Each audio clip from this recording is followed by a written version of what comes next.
Good morning, students. In today's class, we just discuss the equilibrium concentration of the Schottky atoms, right? So here we just start with our topic of the equilibrium concentration of Schottky defects in the ionic crystal. So in the previous classes, we just previous class, right? Actually, that is the previous last class. In the last class, we just started with the actual defects, imperfections in the solids, and that imperfection in the solids, there are classified into zero dimension, that is point defect. One dimension is also known as line defect. Two dimension, that is surface defect, and three dimension, that is volume defect. So for our engineering, graduate, uh, point defects are very important for the in application purpose. So here we actually will discuss about the equilibrium concentration of the Schottky defects in the ionic crystal. So particularly when I talk about ionic crystal, so we just start with our imperfections in the solid for one dimension. Again, this when you talk about the zero dimension, right? So that is point defect is a zero dimension one. So in the point defect, again there are a few sub classifications, that is substitution vacancy, substitution defect, interstitial defect, and electronic defect. So here Schottky defect is an example of the electronic defect which will come under the point defect, right? So Schottky defect in the ionic crystal. See, Schottky defect will occur not only in the ionic crystal, but also it will occur in the metals also. So when you talk about ionic crystal and metals, this is these are very important for various application purposes. So that is the reason that what we are doing here is that we just starting our talk today's talk about the equilibrium concentration of Schottky defect in the ionic crystal. So right, so we just start with our actual right slide. So here we just told you, I just told you theoretically, I told you that what is actually the Schottky defect. So here uh, we need to actually consider this derivation, right? We need to evaluate this different derivation. So what is our aim? Our aim is to calculate the equilibrium concentration of Schottky defects in the ionic crystal. So for that, what we do mathematically, see, we had only one information, that there is an Schottky defect which is present in the ionic crystal. So how we can just do, how we can evaluate some mathematics from it. So for that, what we are doing is that we are considering the ideal crystal. So when you consider the ideal crystal, so what you have to take, you just taken some important points here. Let us consider this, we are disturbing the ideal crystal. So when you disturb the ideal crystal, you require some amount of energy. So let us consider E sub x is the energy required to create a Schottky defect, and capital N as the number of atoms, total number of atoms which are present in the what you can say the uh, crystal, right? And small n is the concentration of the Schottky defect, right? So now what we do here is that by using the probability concept, we just evaluate the small n value. See, our aim is to find out equilibrium concentration of Schottky defect. So what we'll do, we have to use a mathematical concept that whenever you don't know anything perfectly, you use a probability concept. So how I can write that probability concept in this case? So that is P is equal to capital N factorial. So capital N is actually, we can say that that is the total number of atoms which are present inside the crystal. And what is the Schottky? In the denominator, you find that the remaining atom. So what is that remaining atom? The Schottky atoms which has been created. And what is remaining here? Capital N minus small n factorial. And this is whole square. So the when I say that we have just disturbed the ideal crystal, so the disturbance which is caused in the medium is known as entropy. You already know in the previous semester also just discussed various chemistry parameters. So that one of the chemistry parameters is here entropy, and particularly it is not only the chemistry parameter, but also it will come under low temperature physics. So here, so the change in the entropy is mathematically given by a formula. That formula is nothing but S is equal to K log P. You can see that S is equal to K log P. Now you had an information that what is actually the meaning of P mathematically, that is capital N factorial by small n factorial into capital N minus small n factorial, right, whole square. So this is the value of P. We just substitute that S is equal to K log P. So S is equal to K log P means here capital N factorial by small n factorial into capital N minus small n factorial whole square, right? So here, this is actually in the form of, first of all, you just see this log uh, log A to the power of N. See this entire thing, if you consider it as A, so log A to the power of N. So what you will write here, see this is in the form of, if you have any problem with this, what I'm trying to relate, this is in the form of log, this is log, and this entire thing I'm talking about, this entire thing is nothing but log A, right? You can just see log A to the power of N. So here I say that this 2 is nothing but here N. Clear everybody? So what will be the formula for this? I can write the formula as N log N log A. See, I've written here N log A. Right, N is there. I've written here. So log A to the power of N is equal to N log A. You can see this. This is the basic formula that I have used here in the mathematics. So the next step, what we will write here, let's see.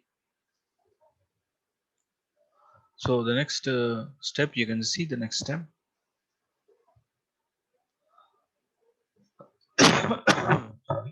So 2k log capital N factorial by small n factorial into capital N minus small n factorial. See, so what will be there? This is log A by B, or this can also be written as log A minus log B. This entire thing is something you can just say this is B.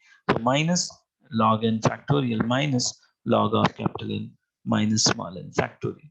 So you can just observe that here log n factorial is there. We want to remove this factorial term. See, we want to simplify it. So how we'll simplify it further? So we can just take an help of your Sterling approximation, wherein you can just expand this factorial term into normal terms. You can just see this. See, applying the Sterling approximation, you can just see, you can just write log x factorial is equal to x log x minus x. So clear everybody? So I can just use this Sterling approximation to this particular complete equation. See this particular equation, you can see I'm talking about this particular equation. See this equation, I'm talking about log n factorial, so log small n factorial, log of capital N minus small n factorial. See, this is what I'm doing here. I'm using this particular formula, log x factorial is equal to x log x minus n. So what I'm trying to do here, you can see, that log, what is the first one? Log capital N, right? You can just see log n factorial can also be written as, you can see, n log n log n minus n. You can see this, right? Clear everybody? Log n factorial is equal to capital N log of capital N minus capital N. And this also can be written as, see, we can just take the help of this Sterling approximation to this small n factorial also. The same way I can write, right, small n log, right, small n log n minus small n. So you see, just gone for this capital N factorial, small n, and expanded. Instead of factorial, you can just expand it in this particular form. Also, this can also be written as, see, log capital N minus small n. You can see bracket closed here. This is factorial, which can be written as, see, this can also be written as capital N minus small n. You can just observe that previous two steps to easily understand this. So here I can just write it down. Log, you can make a note of it, right? If you have, if you want, simultaneously you can make a note of it, right? Capital N minus small n, right? This is bracket close actually. So this can be written as minus capital N minus small n, right? Clear, everybody? Clear? So this can also be written as in the same form. So if I write it down in the same manner, see, just you can write this capital N minus small n, right? Log of, as it is, log of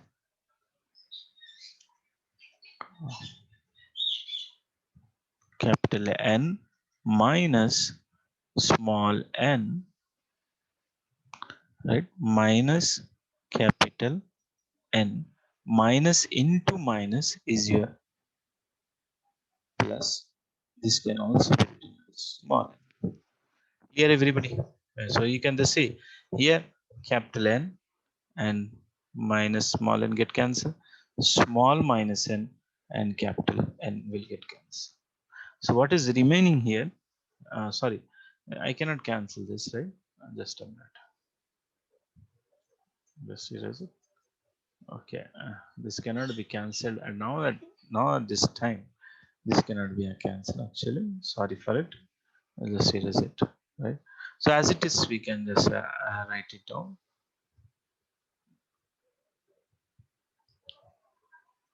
Okay. Okay, just a minute. We can just write this particular thing with this in the same way. So as it is, minus will go here, minus n, and minus into minus plus. So further, we can just write it down in this particular format. So I will just clear it. So I think that you got a clear idea regarding this expansion. Now we have expanded by using the applying Stelling approximation that log x factorial. X means here it may be small n, it may be capital N, or it may be capital N minus small. So it applies to all these terms which are there in our derivation. I'm talking about this, right? See, I'm talking about this previous slide. Okay, this slide, right? Previous slide, I'm talking about capital N factorial, small n factorial, capital N minus small. So the Stelling approximation applies to these three values. So I have just expanded it and I've shown you. So when you just simplify it, or you can just write it down, the three parameters combination, you'll get like this, right?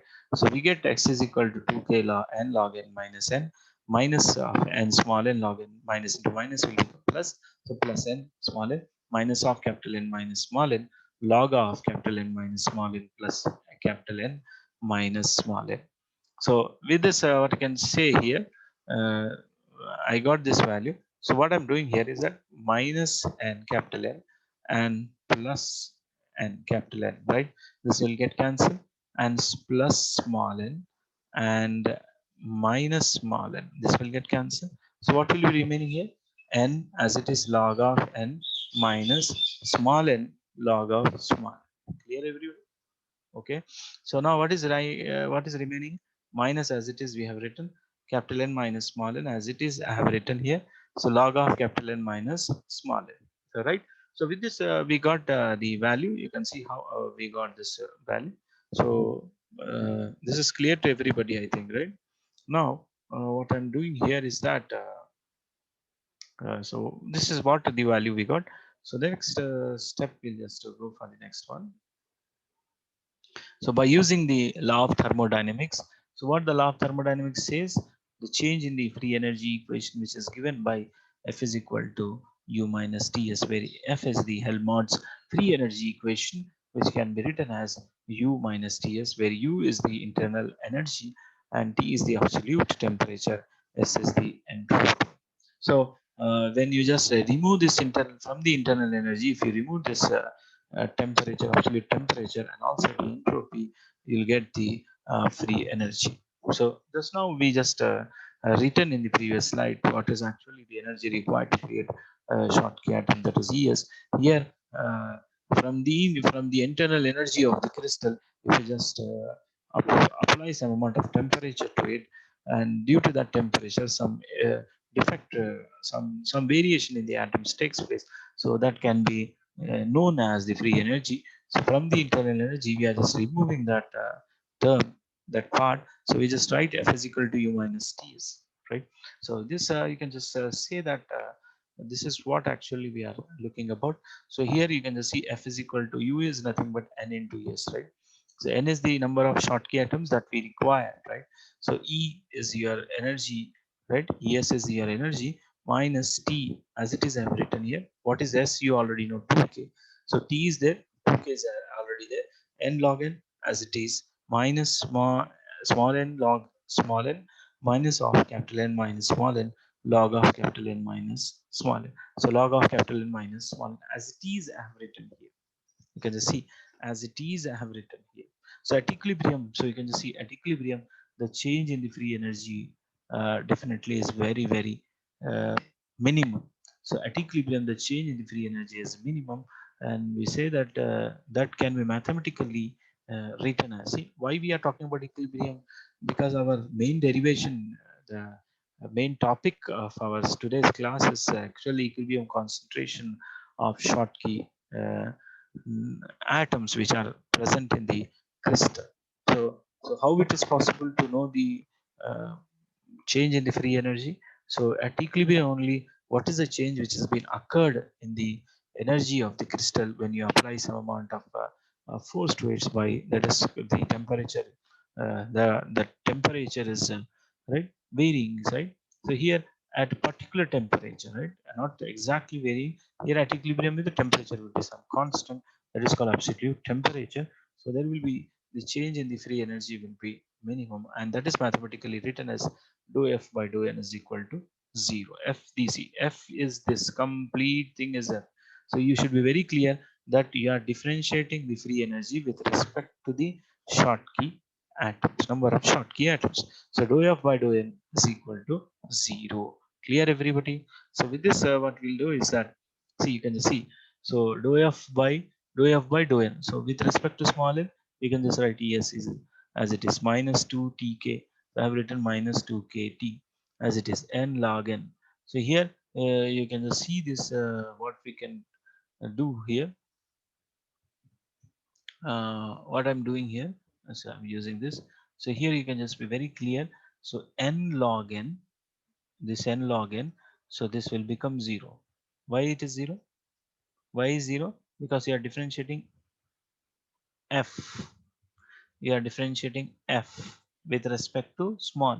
So this part will become 0. What will be remaining? This is remaining, right? And first case n log n. So what I'm trying to tell is that, let us consider your UV rule we are applying. So U is your small n, and what is V here? V is your log, see, log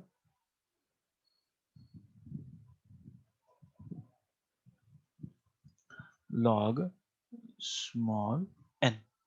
So here what we are writing here, differentiation of UV. So you already know what is the differentiation of UV. U, right, V dash plus V, right, U dash. This is first order differentiation.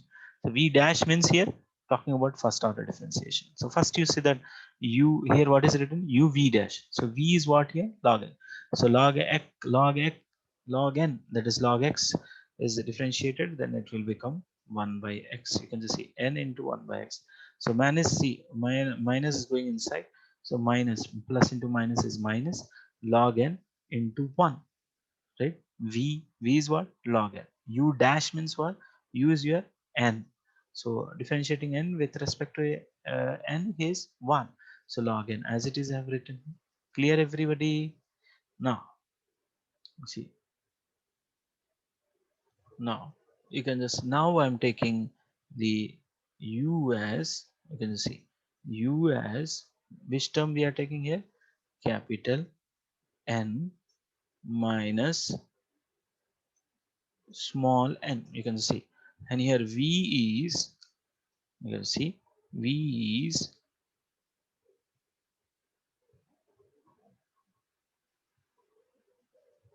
log of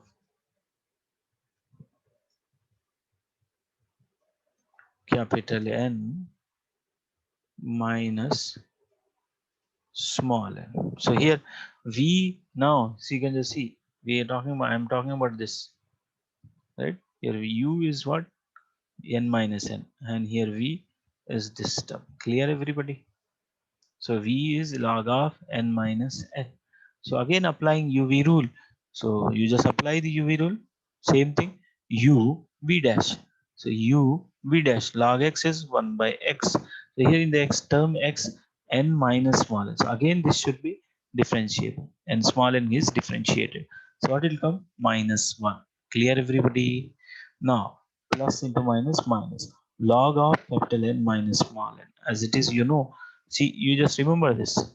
Here you can just, I can again make you, let's see, differentiation of uv, differentiation of uv is equal to u v dash plus v u dash.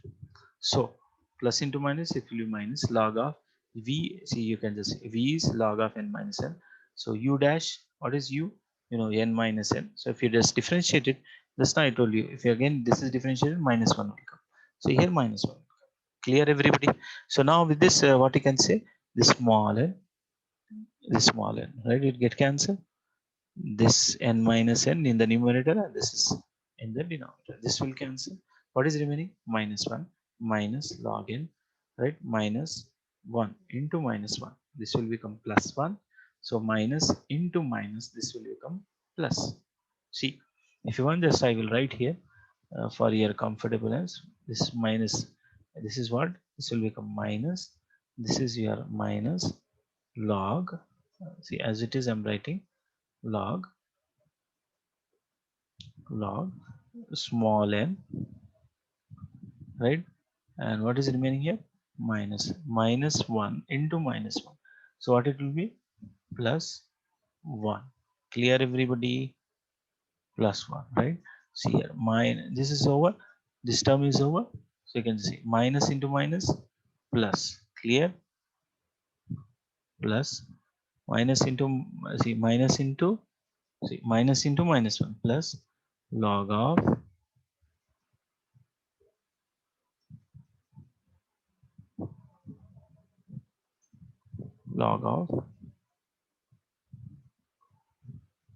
capital N minus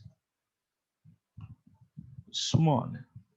So this plus 1 is cancelled, and this minus 1 is cancelled. So what is remaining? Log of capital N minus n minus log. So with this, I think that you got very clear idea that how we have done this derivation. Clear everybody? So with this, just clear it. Then you can just see this next step, right? Clear? Okay.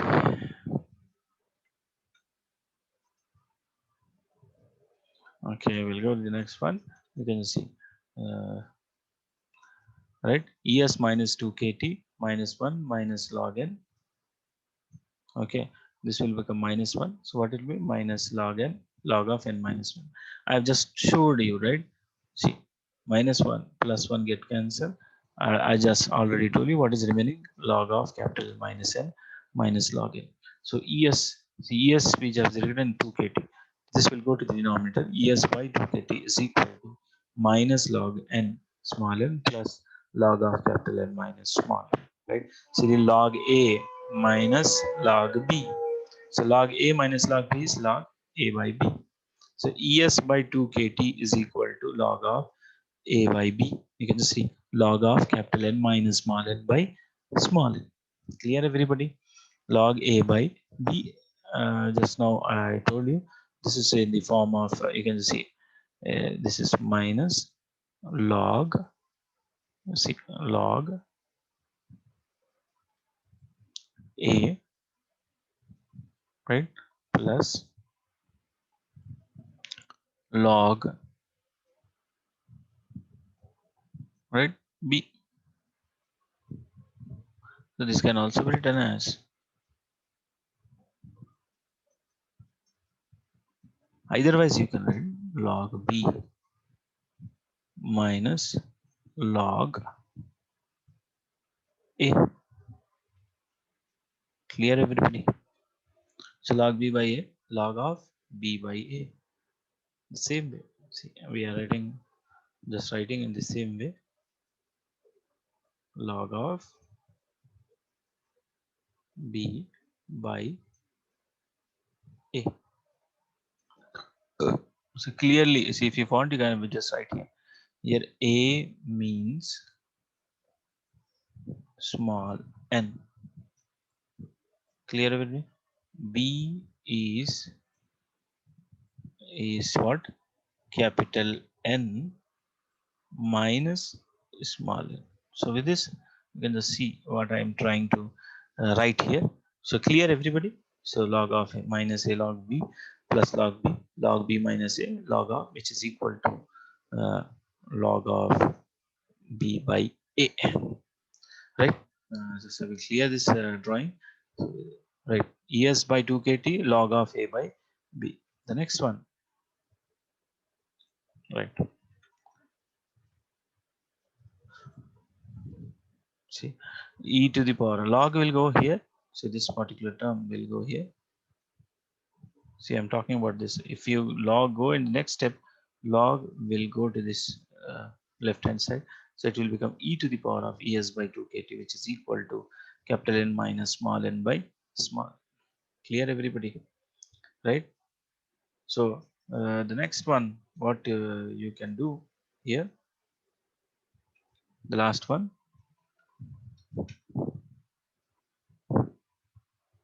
See, e to the power of es by 2kt, as it is I have written. What is capital N minus small n? How I have written here?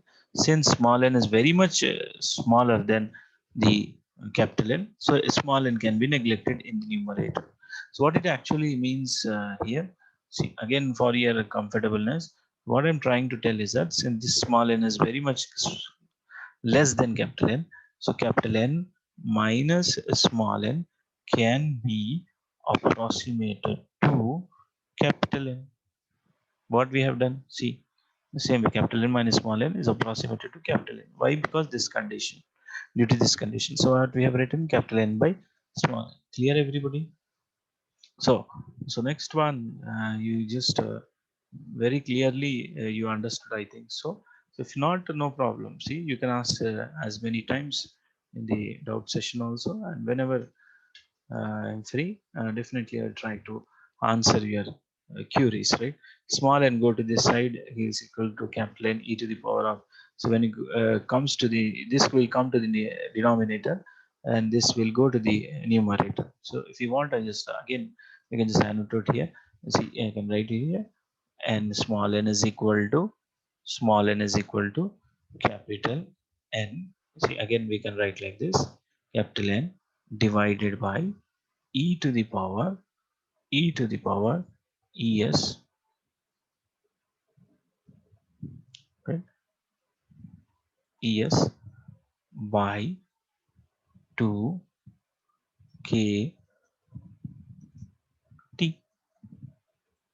So e to the power of es by 2 kt. So when it comes to the numerator, actually small n is equal to capital N. So when it comes to the numerator, it will come with minus es by 2 kt. So actually this is what actually we should get, right? So we got this expression for small n, that is the number of Schottky atoms required for the ionic crystal, right? The small n is equal to capital N e to the power of minus es by 2 kt. This is what we got the information about the Schottky atoms which are present inside the ideal crystal. We have uh, mathematically shown that the number of Schottky atoms which are can be created in the crystal by applying some amount of external energy, and due to that energy this value can be mathematically calculated. So this is the equilibrium concentration of Schottky defect in the ionic crystal. So I think that most of you had got clear your ideas. Now, if you have any problem with this, definitely let me know. Since this is the first derivation we have dealt with, we are having another two derivation.